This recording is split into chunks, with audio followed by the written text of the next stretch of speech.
Welcome, everyone. I appreciate you taking the time to view my DMP project PowerPoint presentation.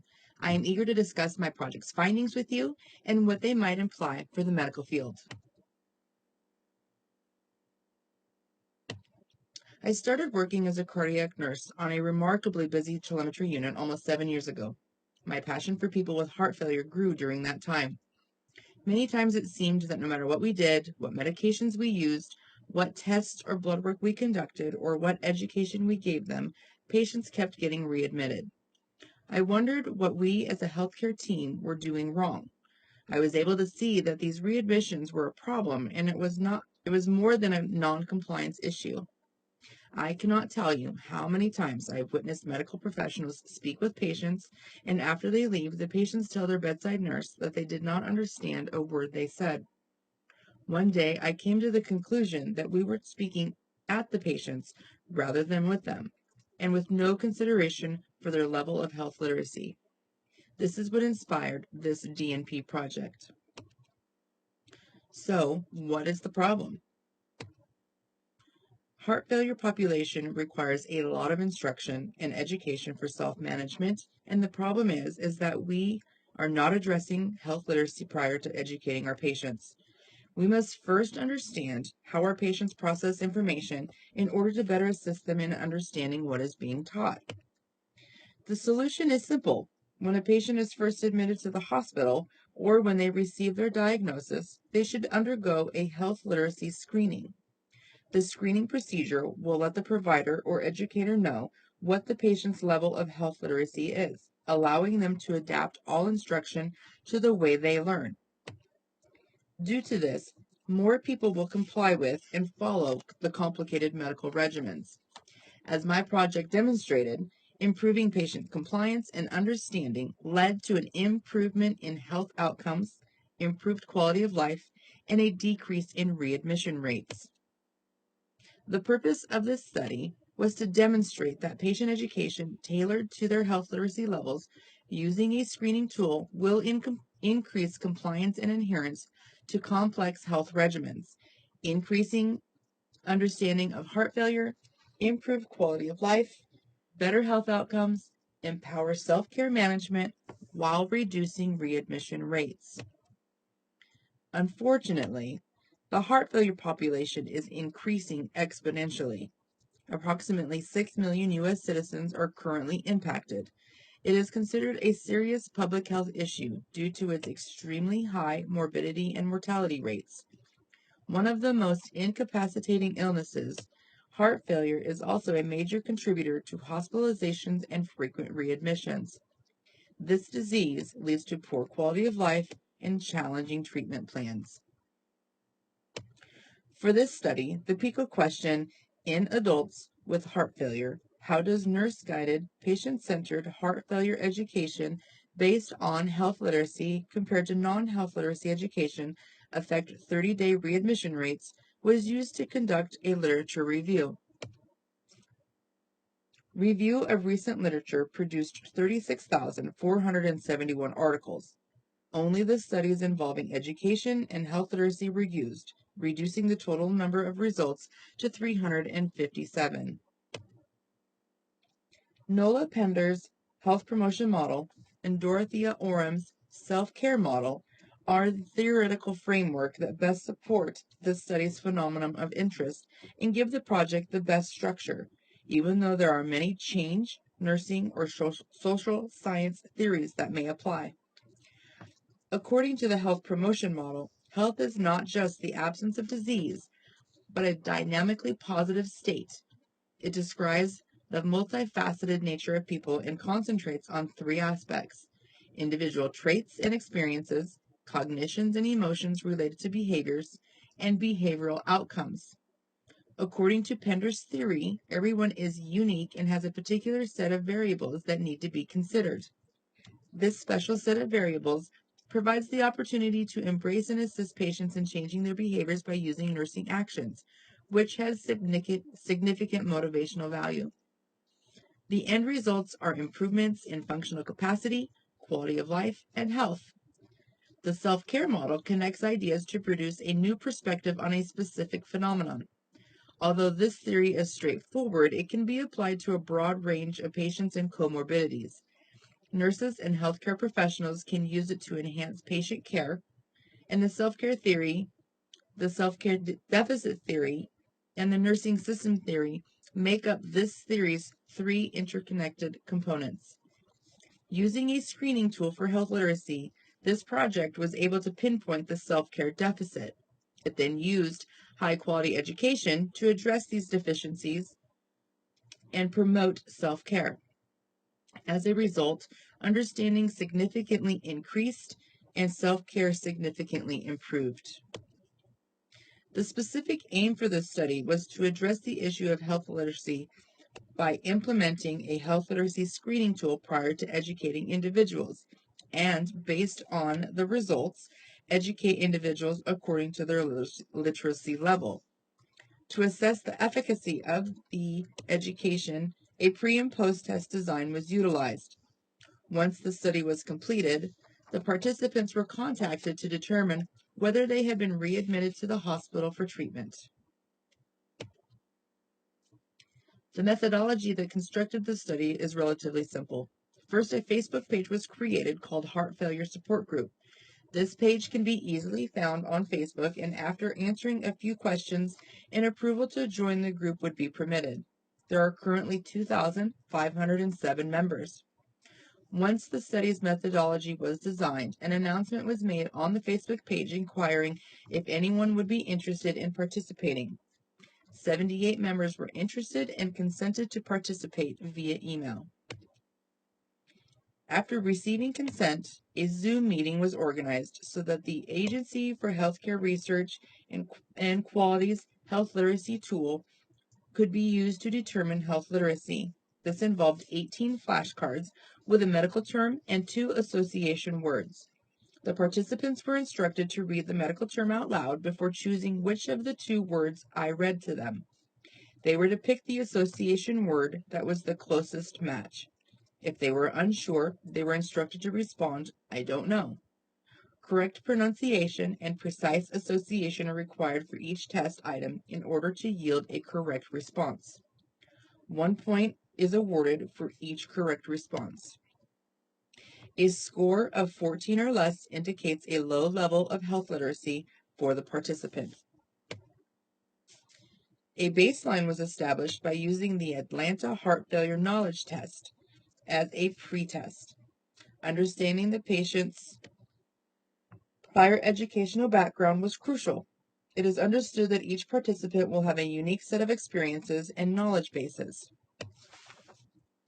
This established a baseline that created the starting point at which the educational intervention would begin.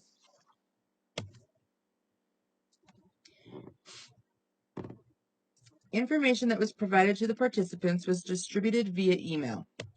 This data included a heart failure education packet, a daily medication schedule log, a log to track their weight, food intake, sodium and fluid intake, and an exercise planning form, a symptom record, a master list of medications to keep and take with them to doctor's appointments, and a self-report questionnaire to complete and email back. The participant had unrestricted access to myself via email and Facebook Messenger throughout the duration of the study. This was done so that participants could ask questions or seek support anytime they needed it. As a post-test assessment, after the study was finished, the participants were asked to retake the Atlanta Heart Failure Knowledge Test. This was done to evaluate the effectiveness of the educational intervention. All data was kept and stored on an encrypted thumb drive to be used at a later time in the study. Once the study was complete, the participants were contacted to inquire if they had been admitted or readmitted to the hospital due to their heart failure. These results were also stored on the same thumb drive. These results will be discussed later, and I think that you will be very astounded by them. Again, an extensive literature review revealed that there was little to no evidence that health literacy-based education was offered or that it was even considered in efforts to promote health. This study showed that high-quality instruction based on health literacy levels increased participants' understanding, knowledge, and compliance with their demanding health regimens. As can be seen, there was a wide range in the pretest results, with the lowest score being 9 and the highest being 29 out of 30. This is indicative that some participants required more education than others. Or does it mean that how they were originally taught was not conducive to how they learn? Let's take a look at the post-test results. A statistically significant improvement is evident in the post-test results, as can be seen here. The lowest score was 24 and the highest was 30. In terms of heart failure or knowledge of heart failure, the average improved score increased by a mean of 24%. Every participant had an increase in their score. The improvement percentages ranged from 3 to 57%. Here is a side-by-side comparison between the pre and post-test scores. As you can see, there is a significant improvement. This project's findings indicate that to improve patient health outcomes, health literacy must be evaluated before education. For the patient, improved quality of life; the provider, improved sense of purpose; and the healthcare industry, improved patient satisfaction scores and reimbursements. This will have a statistically significant impact. The results of this DMP project showed that evaluation of health literacy is crucial before attempting education. It supports the notion that health literacy guided education improved comprehension, compliance, and adherence, in addition to improving participants' quality of life and overall satisfaction. Additionally, it was shown to lower readmission rates. Further discussion with the participants revealed that the educational intervention not only significantly improved their health outcomes, but also significantly decreased their complaints and physical symptoms. The sample size for this study was adequate to produce results that were statistically significant. The same pre- and post-test screening tool and inclusion-exclusion criteria were applied to all participants to prevent bias. Also consistent was the data collection process. All information was gathered using Facebook Messenger, email, or Zoom meetings. And being a heart failure expert with extensive training, I provided each participant with specialized health literacy education. One of the few limitations the study had is the design itself, which used a non-randomized convenience sampling. The academic timeline for the project was also hampered by the fact that, depending on the participants' location, as many were international, and ease of internet access, communication with this researcher could occasionally take up to 2 weeks, sometimes a little longer. Another limitation was the occasional language barrier, but this was easily overcome with the help of an online translator program. The knowledge base of medications and conversions used outside of the U.S. was a limitation that I had, but this was easily overcome through self-learning. Throughout this project, there were no unexpected problems, failures, or costs associated with the intervention identified. No modifications or missing data were identified during the data collection process. The associations between outcomes and interventions are a direct correlation between the intervention of health literacy guided education and the positive impact it had on the outcome. Every participant's post-test score showed a statistically significant improvement. Moreover, everyone reported back that they felt more confident in caring for themselves or their loved ones after having participated. Upon completion of the intervention, it was anticipated that only some of the participants would have gained more insight into heart failure. Results of this study were better than anticipated. Every single participant saw an increase in their score, indicating that they knew more about heart failure. The lowest improvement between the pre- and post-test scores was 3%. With a 29 out of 30 on his pre-test, the participant did exceptionally well. He received 30 out of 30 post-test rating. The highest improvement percentage again was a 57% increase in heart failure knowledge, and there was a mean score improvement of 24%. None of these participants were readmitted due to complications or exacerbations of heart failure, which is another crucial factor to consider. One person was readmitted, but it was for a different comorbidity that he had. These findings are statistically significant and lend credence to the idea that educating people according to their health literacy level will unquestionably boost compliance and adherence, enhance health outcomes, and enhance patient satisfaction and quality of life. With these improvements noted, it would be inevitable that there would be a decrease in readmission rates. Some implications to practice would be to make individualized care plans based on health literacy. It is important to consider a patient's level of health literacy as well as their concerns and issues when developing strategies to improve health outcomes. All recommendations for personalizing healthcare management fall under this category. Adopting a method that is patient-centered rather than doing what has been or is typically done. This refers to clinicians adopting a more holistic approach and allowing them to comprehend the perspective of the individual and their needs. By using a health literacy screening tool at the time of diagnosis and or admission, allows for the patient to fully comprehend what is being taught. This methodology can be applied to all patient populations, and it should be a priority to clinical practice. To support people in making decisions about their healthcare, medications, lifestyle, and behavioral changes, this strategy puts focus on supplying them with information that they can process. The most effective way to achieve this is by offering high-quality, patient-centered, health literacy-guided education. The findings in this project revealed a significantly increased understanding of heart failure, improved health outcomes, improved quality of life, increased participant satisfaction and confidence, resulting in no heart failure-related hospital readmissions. This will greatly impact the healthcare industry. This successful D&P project was done via social media.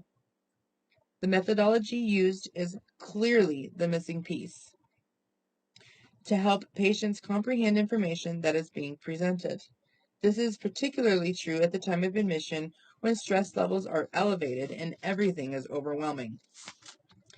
The implications for future research would be to apply this methodology to the inpatient admission process and the outpatient intake process. Just as the discharge process starts at the time of admission, education must also start at the time of diagnosis and be provided in the way that the patient best receives new information. This project is pushing for a redesign of healthcare policies as well as the introduction of healthcare literacy assessment tool. When admitting new patients or during their first office visit, a health literacy tool should be used. All instruction and teaching thereafter should be based on the health literacy levels once they have been evaluated. The implications for quality and safety at the level to which healthcare services for individuals and communities increase the likelihood of desired health outcomes and are consistent with evidence-based professional knowledge. This is referred to as quality of care by the World Health Organization. The definition of quality of care encompasses promotion, prevention, treatment, rehabilitation, and palliation, and it suggests that quality of care can be assessed and continuously improved by delivering evidence-based care that considers the needs and preferences of the patients, families, and communities. This project satisfies that need. It puts the needs of each patient first by offering the high-quality instruction.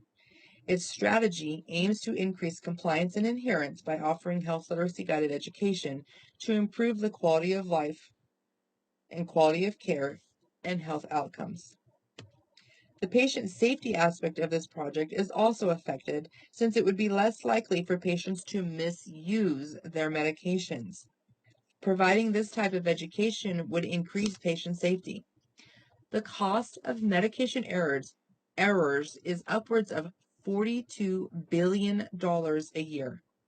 Medication misuse is a major cause of injury and is harm that can be prevented with proper education in their use. It is with my strong recommendation that health organizations incorporate a health literacy screening tool into their admission process or new patient process, considering the astounding results this project produced. Rashid et al. Stated that despite the substantial number of clinical trials that have evaluated interventions to increase patient adherence, current approaches are largely ineffective. They go on to state that most frequently occurring categories of recommendations include individualizing care and adopting a patient-centered approach. This is strongly suggested that developing patients' relationships with healthcare professionals plays a significant role in influencing their decision regarding their medical care. Educating patients at the level they understand helps build trust and a lasting patient-provider relationship. To combat bias and over-medicalization, decisions about medications and emphasize their importance are crucial. Priority should be given to implementing a health literacy screening tool and clinicians assuring that they have the time patients require to have these crucial conversations. The Agency for Healthcare Research and Quality states that dissemination is essential for uptake and that uptake in the use of research findings is essential for the long-term success and sustainability of practice-based research networks. This study's findings will be presented to a large local healthcare organization as part of the project's dissemination strategy. The stakeholder will be affected by its outcomes directly by the increase they will observe in reimbursements from the Centers for Medicare and Medicaid Services, or CMS. The Hospital Readmissions Reduction Program, a Medicare value-based purchasing program offered by the CMS, encourages hospitals to enhance care coordination and communication to better involve patients and caregivers in discharge plans. As a result, this will lower avoidable readmission rates. The 30-day risk standardized unplanned readmission measures program by the CMS lists heart failure as one of the conditions. This indicates that the CMS determines a payment reduction for each hospital based on its performance and whether patients are readmitted for heart failure within 30 days of discharge. Since the heart failure population is one of the biggest populations at risk for being readmitted, reimbursements would be low and healthcare is costly. As a result of this project's success, CMS reimbursements would increase because the readmission rates would decrease. To summarize, the literature review revealed several methods of educating patients, such as the teach-back method, one-on-one lessons, phone apps, and even YouTube videos, but none addressed teaching according to their health literacy level. The cost of heart failure treatment is estimated at $30.7 billion annually, and readmissions are estimated at costing $15 billion annually. That collectively is approximately $45 billion a year, and if those readmissions were within 30 days from the previous discharge, the healthcare organization is not going to get paid by the CMS. This DNP project incorporated health literacy as its focus. By assessing the participants' health literacy level and then providing education accordingly, it supported the idea that this methodology was successful because it demonstrated an increase in compliance, comprehension, adherence, and resulted in zero admissions. If there were zero readmissions for 78 participants, think of the impact that would have on the medical community if everyone applied this methodology. Some final words before you go. I am so proud that this DNP project was a success.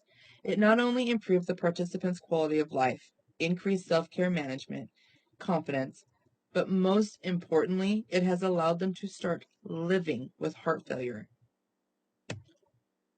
Thank you for watching my presentation, and I hope it will impact how you practice and how you build your relationships with your patients. These are my references.